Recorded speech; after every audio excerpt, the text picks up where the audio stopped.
గోపాలకృష్ణ ద్వివేది రైతు బాంధవుడే. ఏపీలో రైతుకు జగన్కు అవినాభావ సంబంధం. ద్వివేదికి కీ రోల్. రైతుల కేంద్రంగా జగన్ పాలన మార్చిన ఘనత ఆయనదే. రైతు భరోసా కేంద్రాల రూపకల్పనలో కీలక పాత్ర. రాష్ట్రంలో రైతులకు జగన్ మధ్య అవినాభావ సంబంధం ఎంతో అందరికీ తెలిసిందే. మేనిఫెస్టోలో పేర్కొన్నది కేవలం రైతు భరోసా మాత్రమే.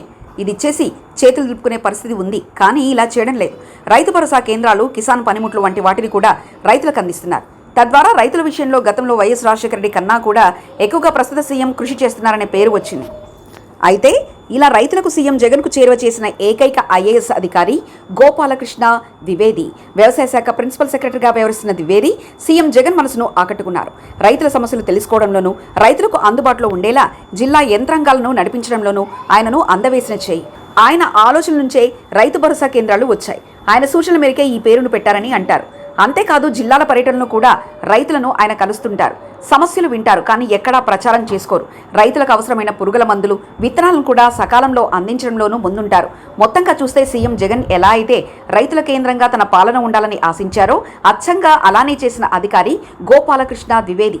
నిజానికి సీఎంగా జగన్ ప్రమాణ స్వీకారం చేసిన తర్వాత ఈ శాఖను ఎవరికి అప్పగించాలనే చర్చ వచ్చింది.